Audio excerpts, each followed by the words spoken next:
Ethan sat quietly by the edge of the pond in Maplewood Park, his hands resting gently on the wheels of his wheelchair. The late afternoon sun cast golden rays across the water, making the surface shimmer like a sheet of glass. Ducks floated lazily nearby, occasionally dipping their heads beneath the surface to search for food. Ethan reached into the small bag beside him and pulled out a handful of breadcrumbs. He tossed them toward the ducks, smiling faintly as they scrambled to snap up the tiny treats. Maplewood Park was Ethan's favorite place in the world. It wasn't just because of the ducks or the way the wind rustled through the tall oak trees. For Ethan, it was a place where he could feel normal. At school, people often stared at him, whispering behind his back or treating him differently because of his wheelchair. But here, surrounded by nature and strangers who didn't know his story, he could simply be himself. He liked to think that no one judged him when he came to the park. Ethan's mother, Laura, had dropped him off earlier that day with a warm hug and a reminder to call her when he was ready to leave. "Don't stay too long," she said with a smile. "You know how you get when you're out here." Ethan nodded, promising he wouldn't lose track of time. Laura trusted her son to take care of himself, but she always worried a little whenever he went anywhere alone. Still, she knew how much the park meant to him, so she did her best to give him space. As Ethan watched the ducks play, he noticed a loud rumbling sound growing closer. At first, he thought it might be a truck passing by on the road outside the park. But then he heard laughter, loud, boisterous voices, and turned his head to see what was happening. A group of bikers had pulled into the parking lot near the entrance of the park. They wore leather jackets covered in patches and badges, and their motorcycles gleamed under the sunlight. The leader of the group, a burly man with a scruffy beard and a cigarette dangling from his lips, stepped off his bike and stretched casually. His name was Jake, and he carried himself with an air of confidence that bordered on arrogance. The bikers began milling around, talking loudly and revving their engines. Some of them laughed as they kicked up dirt and gravel with their boots. Children playing nearby stopped what they were doing and looked over nervously. Parents quickly gathered their kids and started heading toward the exits. Within minutes, the once busy park had emptied out, leaving only Ethan sitting by the pond. Jake glanced around, clearly enjoying the attention, or lack thereof, that his group commanded. His eyes landed on Ethan, and a sly grin spread across his face.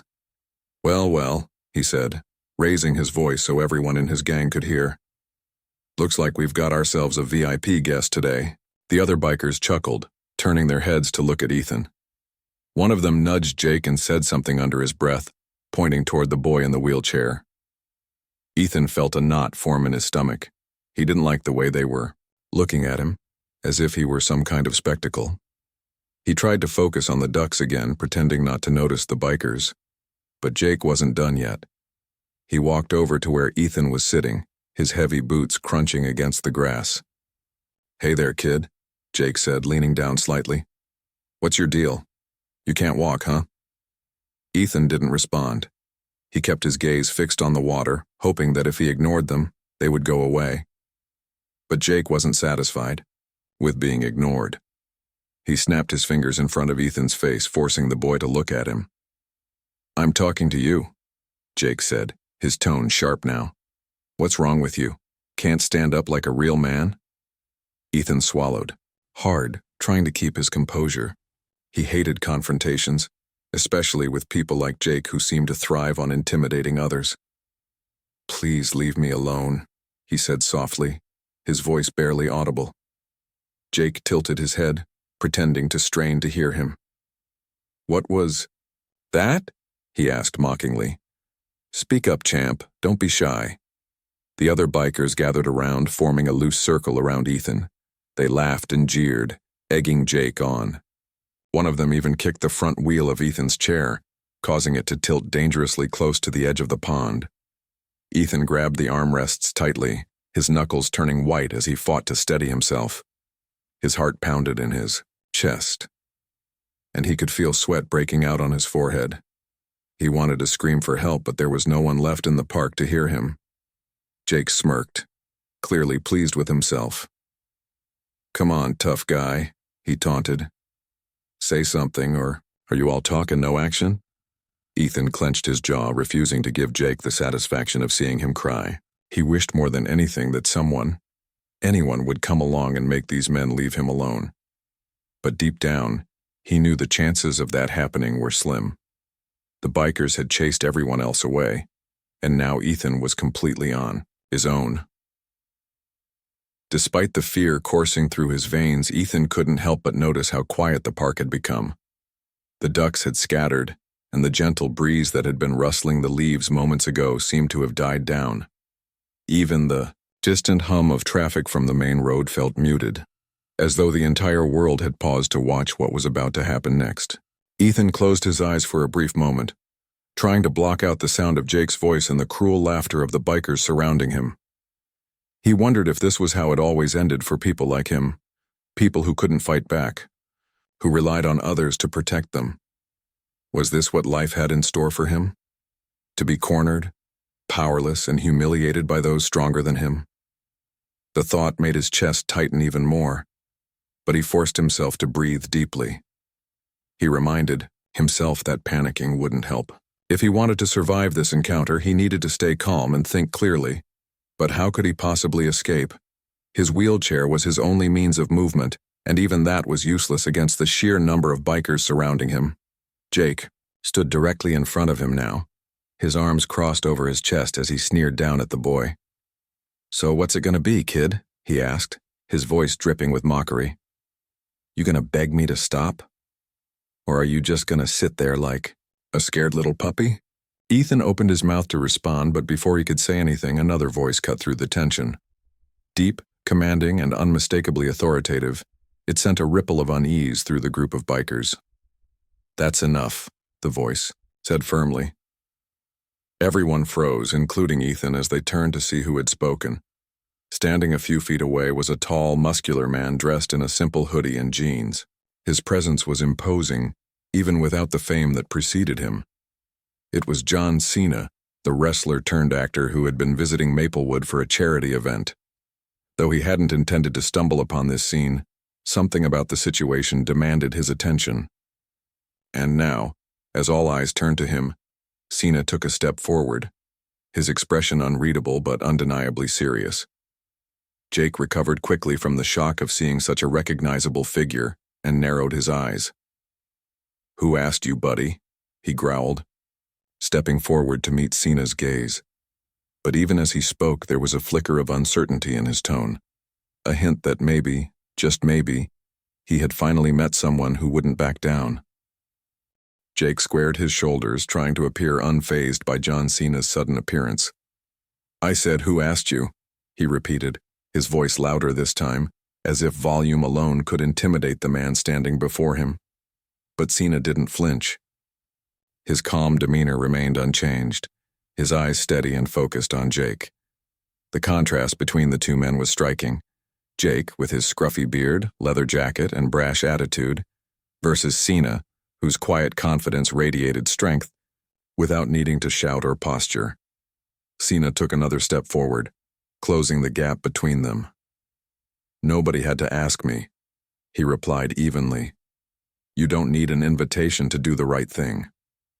His words were simple but carried weight, cutting through the tension like a knife. Ethan, still sitting in his wheelchair, watched the exchange with wide eyes. He had seen Cena on TV countless times, cheering for his wrestling matches and admiring his larger-than-life persona. But seeing him here in real life, standing up to Jake and his gang, felt surreal. It was as if a character from one of his favorite shows had stepped into the real world just to protect him. The bikers shifted uneasily, exchanging glances with each other. Most of them recognized Cena immediately. Even though they tried to act tough, there was no denying the respect or fear that came with knowing they were face-to-face with someone famous for his physical prowess. Still, Jake refused to back down. He couldn't afford to lose face in front of his crew, not when they were watching him so closely. "You think you're some kind of hero because you're on TV?" Jake sneered, taking a step closer to Cena. "This ain't your fight." Cena didn't move.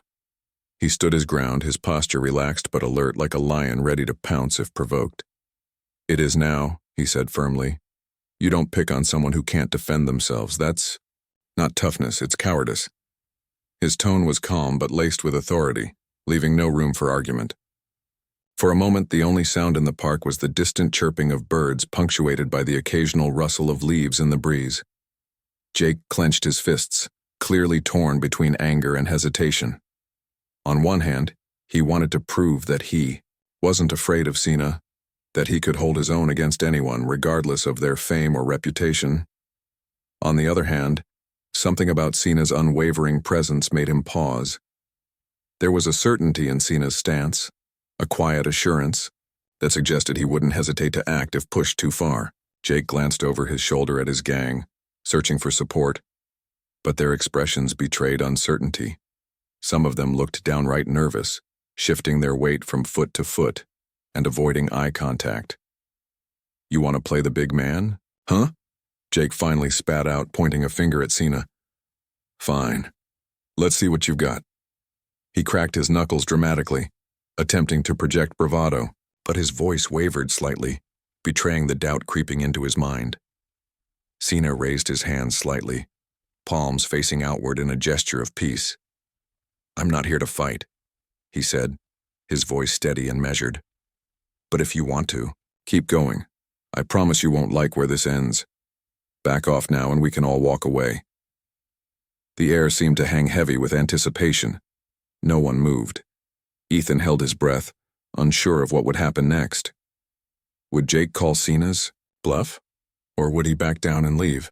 The seconds stretched into what felt like minutes, each one filled with unbearable suspense. Finally, one of the bikers muttered something under his breath and began backing away. He climbed onto his motorcycle and revved the engine, signaling his readiness to leave. Another biker followed suit, muttering, "Let's just go, man, this ain't worth it." One by one, the rest of the gang started retreating, climbing onto their bikes and starting their engines. The loud rumble of motorcycles filled the park once again, drowning out the earlier silence. Jake hesitated, his pride warring with his survival instinct. He shot Cena one last glare, his jaw tight with frustration.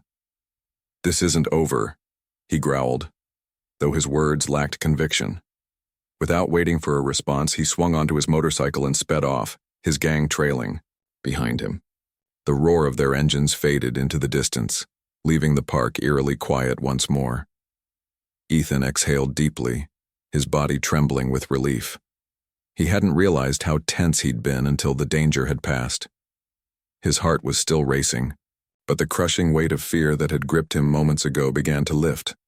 Cena turned to face him, his expression softening as he knelt beside Ethan's wheelchair. "Are you okay, champ?" he asked gently, his deep voice filled with genuine concern. Ethan nodded, though tears welled up in his eyes. Thank you," he stammered, his voice barely above a whisper. "They would have hurt me if you hadn't come." Cena placed a reassuring hand on Ethan's shoulder, giving it a light squeeze. "You're stronger than you think, Ethan," he said with a warm smile. "Don't ever forget that." For a moment, Ethan didn't know what to say. He had spent so much of his life feeling weak and vulnerable, defined by the limitations of his wheelchair. But hearing Cena's words, a man he admired so deeply, made him feel something he hadn't felt in a long time. Hope. Maybe, just maybe, he wasn't as powerless as he believed himself to be. Cena helped adjust Ethan's wheelchair, ensuring it was stable after the earlier scare.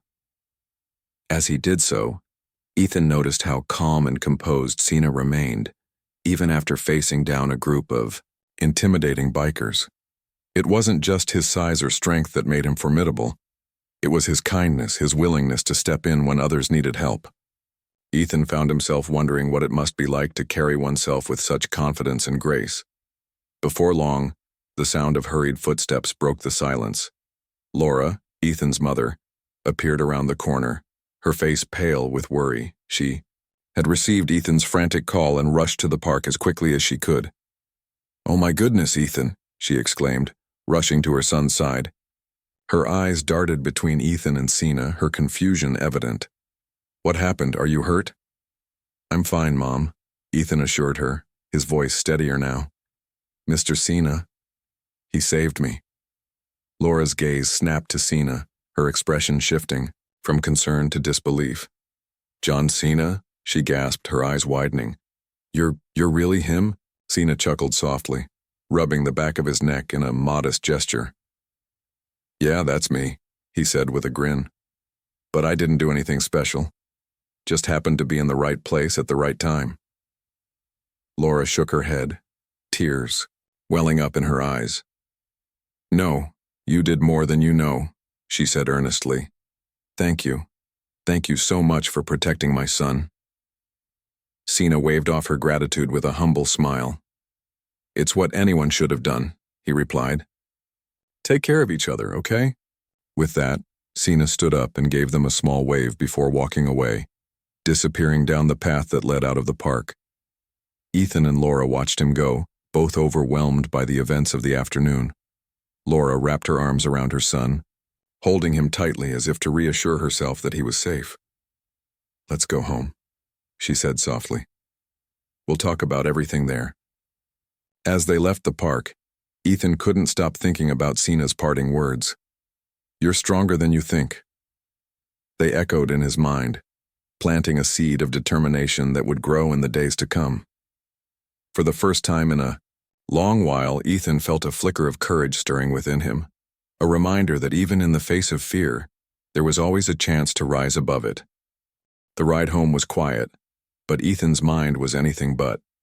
Laura kept glancing at him through the rearview mirror, her hands gripping the steering wheel a little tighter than usual. She wanted to ask him questions, to understand exactly what had happened at the park, but she could see how shaken he still was. Instead, she focused on driving, letting the hum of the car engine fill the silence. Ethan stared out the window, watching the trees and buildings blur past. His thoughts were a whirlwind of emotions: fear, relief, gratitude, and something else he couldn't quite name. He kept replaying the scene in his head, the bikers surrounding him, their cruel laughter echoing in his ears, Jake's taunts cutting deeper with every word. And then, like a bolt of lightning, John Cena appeared. Just thinking about it made Ethan's chest tighten again, but this time not from fear. It was awe.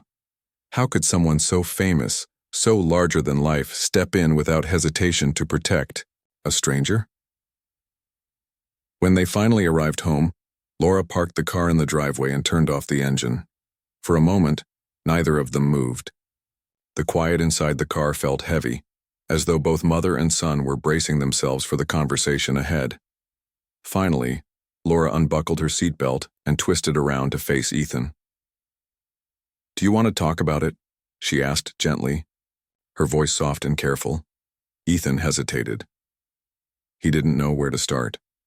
How could he explain how terrifying it had been when the bikers surrounded him, or how helpless he'd felt when they mocked him? And then there was Cena. How did he even begin to describe what it was like to have someone like that stand up for him? After a long pause, Ethan nodded slowly. "Okay," he said, his voice barely audible. They went inside and Laura made them both hot chocolate, knowing it would help calm Ethan's nerves.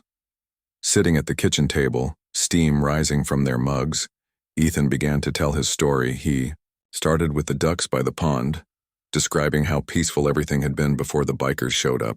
As he spoke, his voice grew steadier, though his hand still trembled slightly around the warm mug. Laura listened intently, her eyes never leaving his face.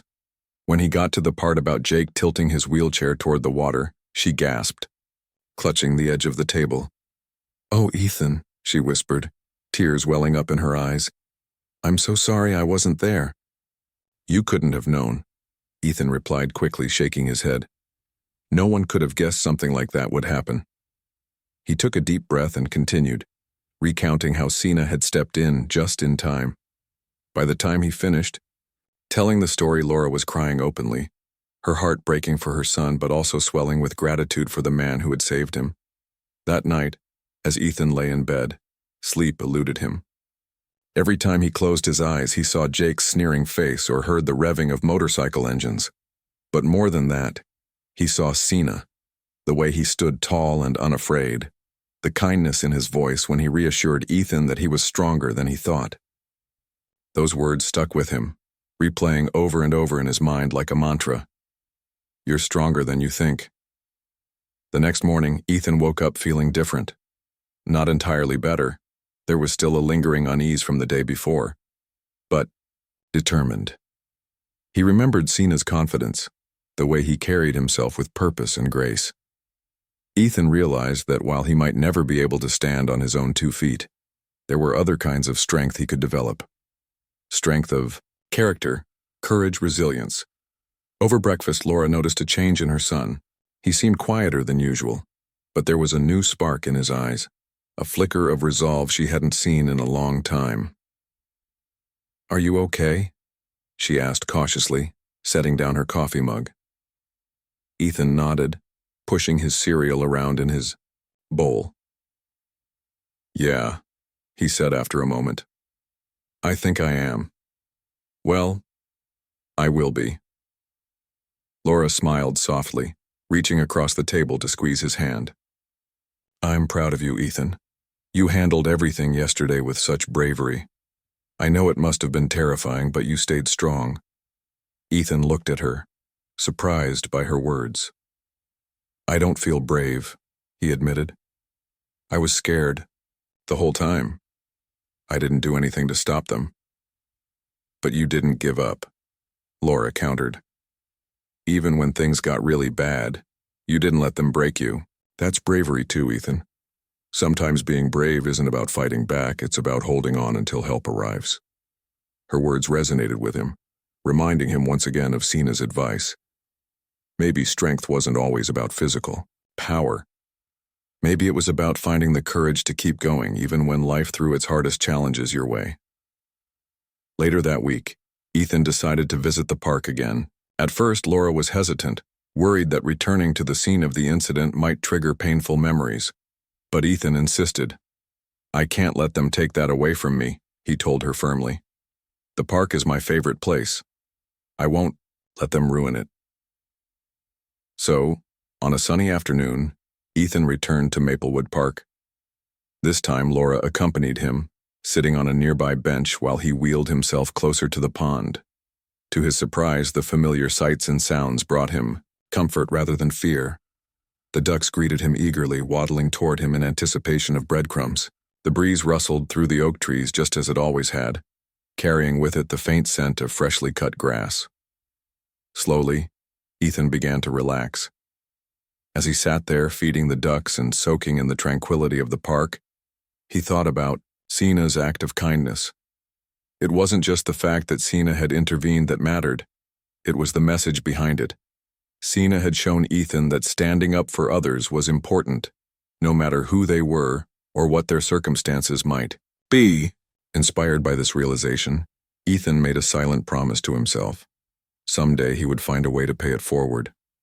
He wanted to make a difference in someone else's life, just as Cena had made a difference in his. Back at home, Ethan spent hours researching adaptive sports programs online. He had always loved watching basketball games on TV, marveling at the skill and teamwork required to win. Now he wondered if there was a version of the sport designed for people like him, people who used wheelchairs.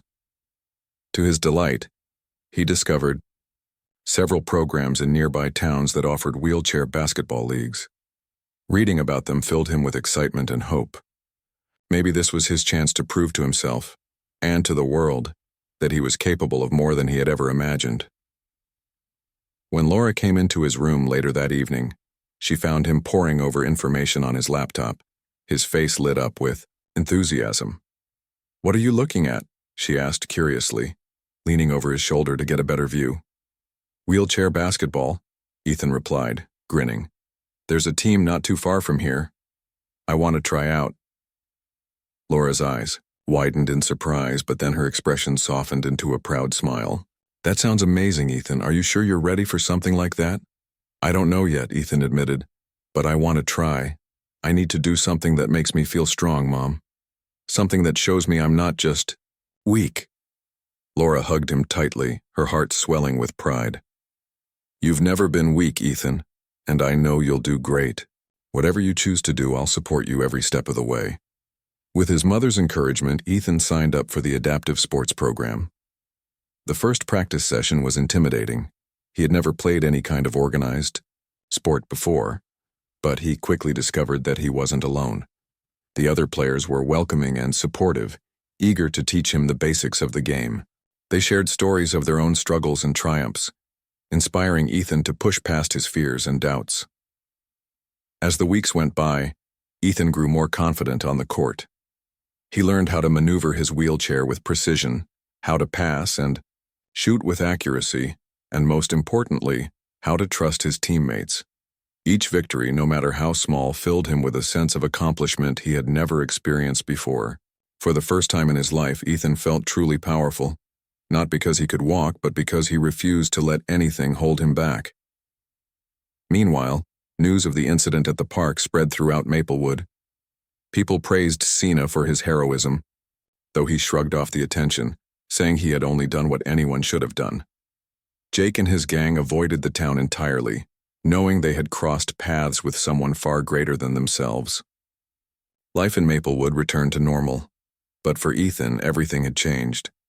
He realized that strength wasn't something you were born with. It was something you built, piece by piece, through determination and courage. And thanks to John Cena's intervention, Ethan had taken the first step toward discovering his own inner strength. Ethan's first few weeks in the wheelchair basketball program were a mix of excitement and frustration.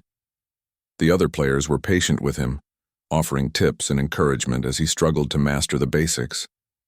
At first, Ethan felt clumsy, and out of place, his movements awkward compared to the smooth maneuvers of his teammates.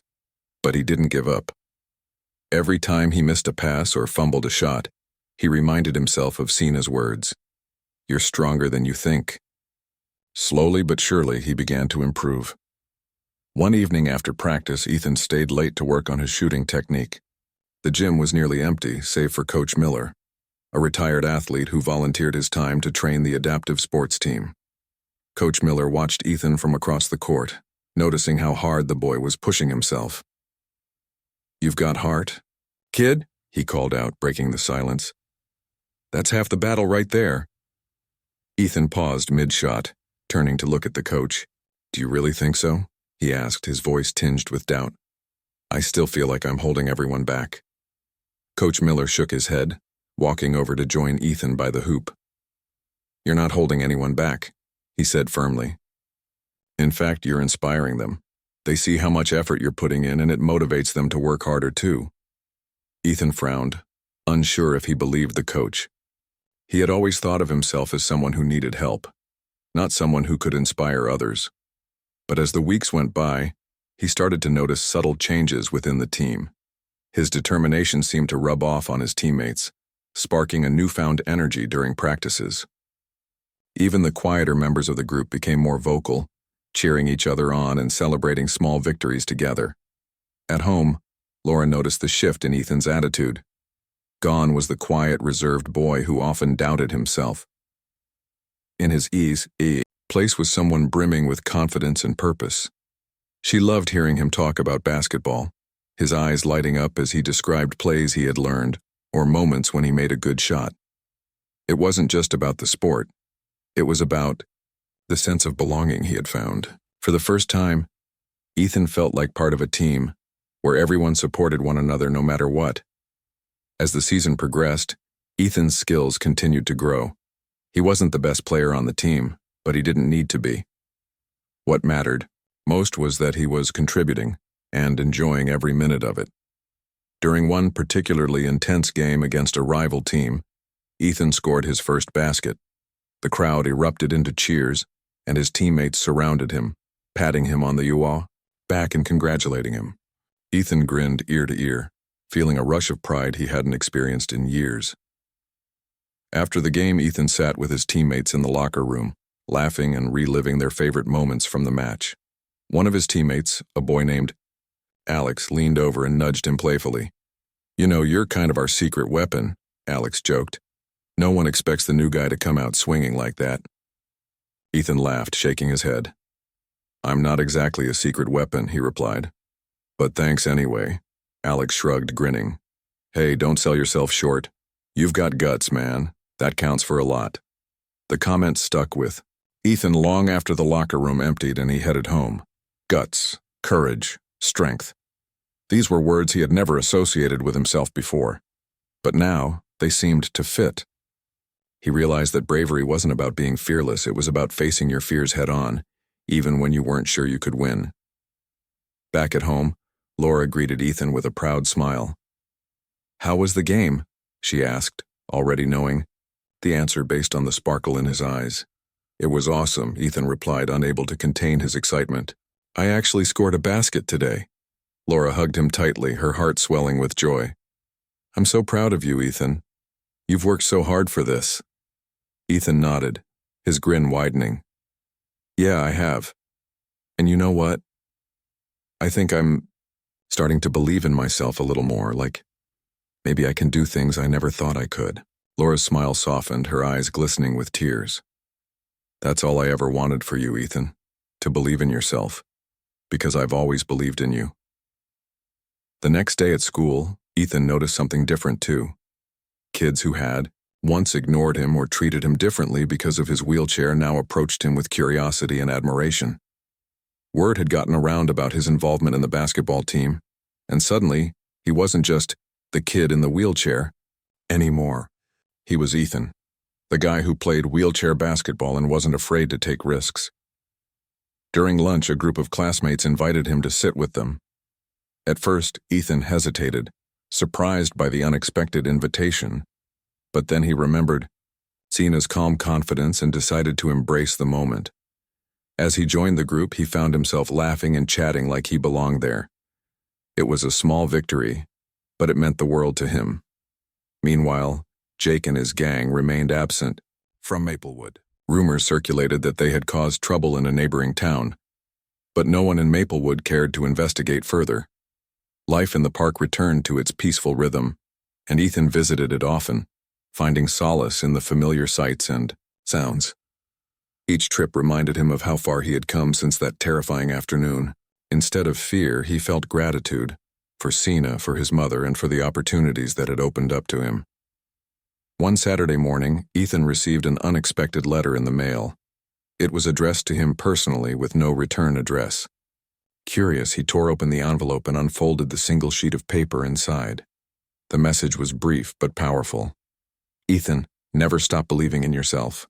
Strength comes in many forms, and yours shines brighter than you realize.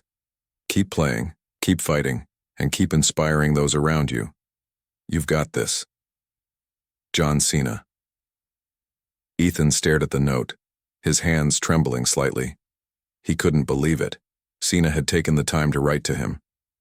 The words resonated deeply, reinforcing everything Ethan had been working toward. He showed the letter to Laura, who teared up as she read it aloud. "This is incredible," she said softly. "He really cares about making a difference." From that day forward, Ethan kept the letter tucked safely in his backpack, pulling it out whenever he needed a reminder of his journey. It became a symbol of his growth, a testament to the fact that even in the darkest moments, kindness and courage could light the way.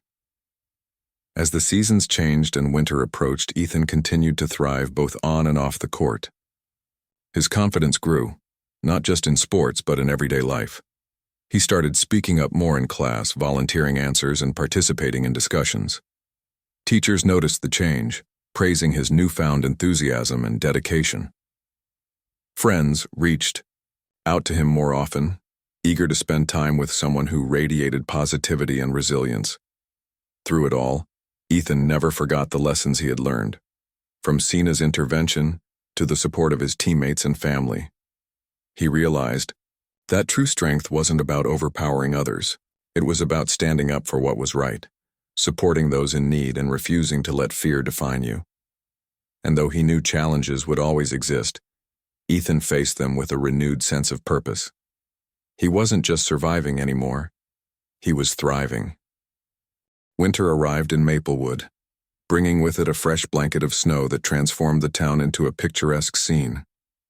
The park, once vibrant with autumn leaves and bustling activity, now lay quiet under layers of white.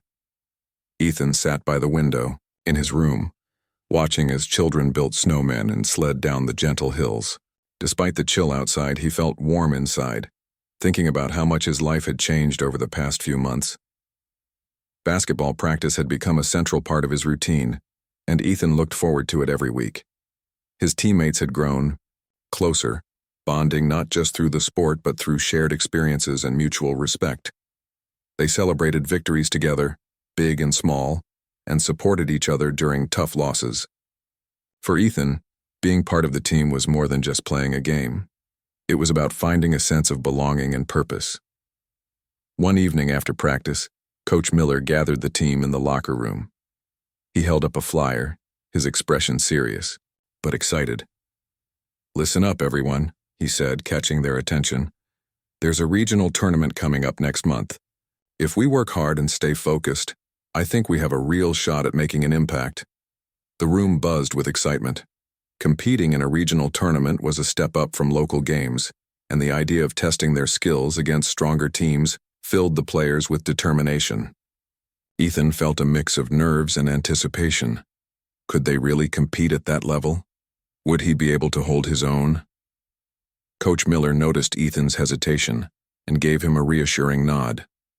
"We're a team, Ethan," he said firmly. "No, one carries this alone.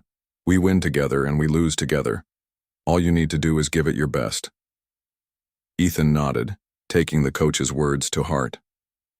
Over the next few weeks, the team trained harder than ever before. Practices grew longer. Drills became more intense and strategies were fine-tuned. Ethan pushed himself to the limit, determined to contribute whatever he could. He practiced late into the evenings, sometimes staying behind to perfect his shots or improve his speed on the court. Laura often found him exhausted but smiling when he came home proud of the effort he was putting in. As the tournament approached, excitement spread throughout the community.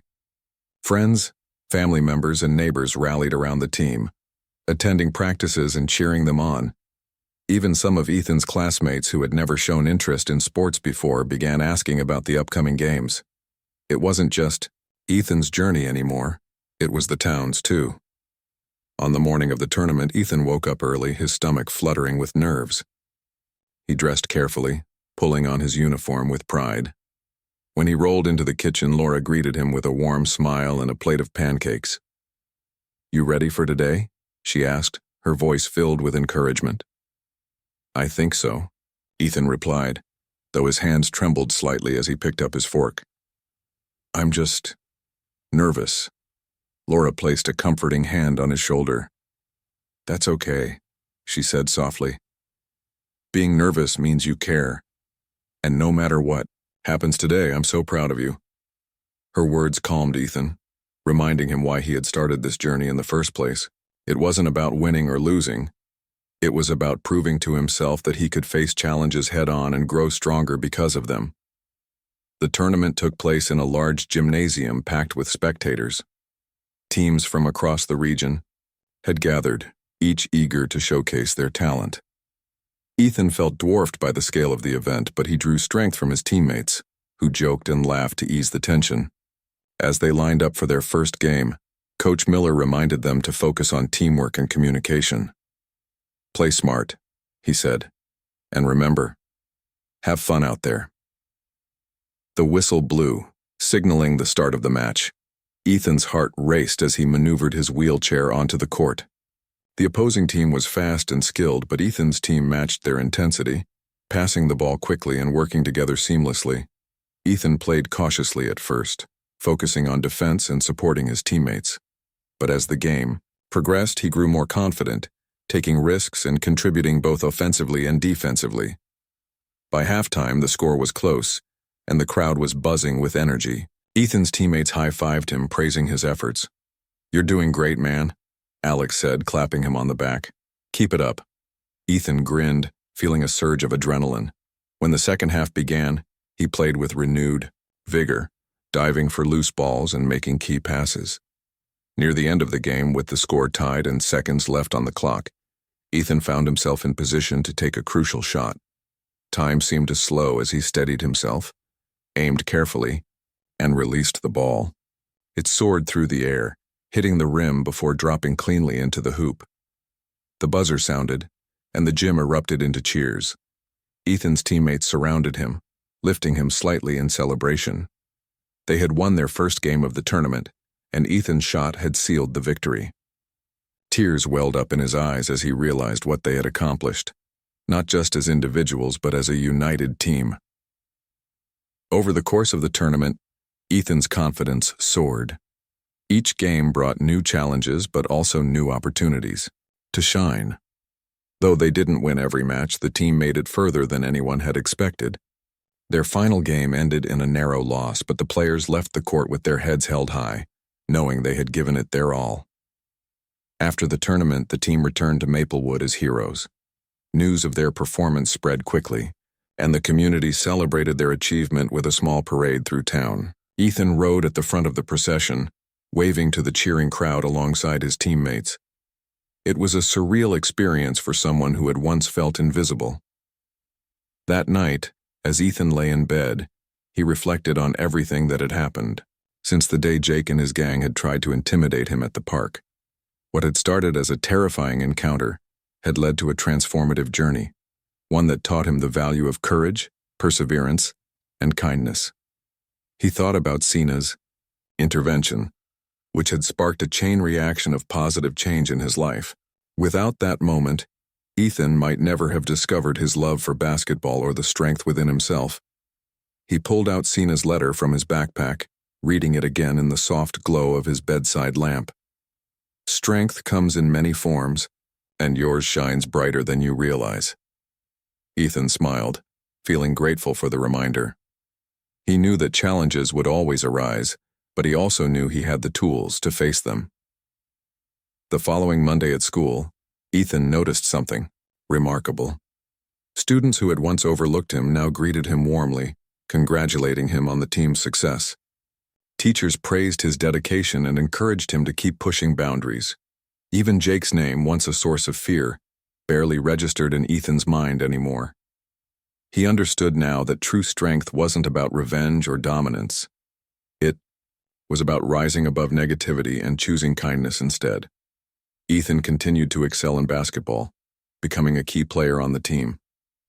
His confidence spilled over into other areas of his life, inspiring him to set new goals and pursue dreams he had once dismissed as impossible. He dreamed of competing in national tournaments someday, representing his town on even bigger stages. More importantly, he wanted to use his story to inspire others, to show people that no matter their circumstances, they could find strength and purpose if they believed in themselves. One afternoon, while visiting the park, Ethan spotted a young boy sitting alone on a bench. The boy looked sad, clutching a crutch tightly in one hand. Ethan wheeled over and introduced himself, striking up a conversation. By the time they parted ways, the boy was smiling, his earlier gloom replaced by hope. Ethan realized then that his journey wasn't just about personal growth. It was about paying it forward, just as Cena had done for him. As winter gave way to spring, Ethan embraced his role as a leader and mentor, both on and off the court. He carried Cena's message of resilience with him wherever he went, sharing it with anyone who needed to hear it. Through his actions, Ethan proved that strength wasn't defined by physical ability. It was measured by the courage to stand up, speak out, and make a difference. Life in Maplewood moved forward, shaped by the ripple effects of one act of kindness. And for Ethan, the boy who had once felt powerless, the future stretched ahead, full of endless possibilities. Spring arrived in Maplewood, bringing with it longer days and warmer weather. The snow melted away, revealing green grass and budding flowers. Ethan spent more time outdoors, soaking in the sunshine and enjoying the renewed energy of the town. His life had changed so much since that fateful day at the park, and now he felt ready to take on whatever challenges lay ahead. Basketball season may have ended, but Ethan's passion for the sport only grew stronger. He continued practicing regularly, working on his skills and setting new goals for himself. Coach Miller noticed how dedicated Ethan was and encouraged him to aim higher. "You've got potential, kid," the coach said one afternoon after practice. "Don't settle for good, go for great." Ethan took those words to heart. He began researching advanced techniques and watching videos of professional wheelchair basketball players, studying their moves and strategies. He wanted to push himself, Further, not just for personal achievement but to inspire others who might feel limited by their circumstances. Every time he stepped onto the court, he reminded himself of Cena's advice. You're stronger than you think. One Saturday morning, Ethan received an invitation to attend a special adaptive sports camp hosted by a well-known organization. The camp brought together young athletes from across the country to train under expert coaches and learn from each other. When Laura showed him the letter, Ethan's eyes lit up with excitement. This was an opportunity he couldn't pass up. The camp was held in a sprawling sports complex a few hours away from Maplewood. When Ethan arrived, he was greeted by dozens of other participants, all eager to improve their skills and make connections. For the first time, Ethan felt like he truly belonged to a community of people who understood his journey, people who shared his struggles and dreams. During the week-long camp, Ethan trained harder than ever before. The coaches pushed him to his limits, challenging him to try things he never thought possible. At first, he struggled with some of the drills, feeling frustrated when he couldn't execute them perfectly. But then he remembered something Coach Miller had told him. Progress wasn't about perfection, it was about effort and persistence. With that mindset, Ethan kept going, gradually improving with each attempt. One evening, after a particularly grueling session, the camp organizers gathered everyone for a motivational talk. To Ethan's surprise, the guest speaker turned out to be none other than John Cena. The room erupted into cheers as Cena walked onto the stage, his presence commanding yet warm. He smiled at the crowd, clearly humbled by their enthusiasm. "I'm here today because I believe in all of you," Cena began, his voice resonating through the auditorium. "Each of you has faced challenges that most people can't even imagine, yet here you are working hard, pushing yourselves, and refusing to give up. That takes real strength." Ethan sat quietly, listening intently as Cena spoke. He talked about overcoming obstacles, finding purpose, and using your experiences to help others. Strength isn't just about physical power, Cena emphasized. It's about heart, it's about resilience, and it's about lifting others up even when you're struggling yourself. When the speech ended, the audience gave Cena a standing ovation. Ethan felt a lump form in his throat, overwhelmed by the sense of connection he felt, not just to Cena but to everyone in the room. Afterward, there was a brief meet-and-greet session where participants could speak with Cena individually. Ethan hesitated at first, unsure if he should approach him, but then he remembered the letter Cena had sent him months ago and decided to take a chance. Standing in line, Ethan rehearsed what he wanted to say. When it was finally his turn, he rolled up to Cena, his heart pounding. "Hi, Mr. Cena," he said nervously. "I don't know if you remember me, but thank you for everything." Cena's face broke into a wide smile.